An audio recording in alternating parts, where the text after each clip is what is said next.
kayo ay inom ng pusa, lalagyan ko ng dextrose powder para hindi sila nanghihina. Maganda ito sa pusa eh. Ihahalo sa kanilang inumin. Yan. Ilalagay ko siya doon.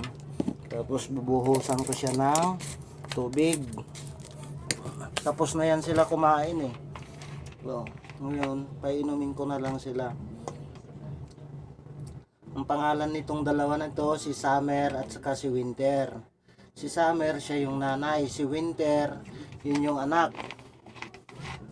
Yan sila. Yan, iinom na yan sila.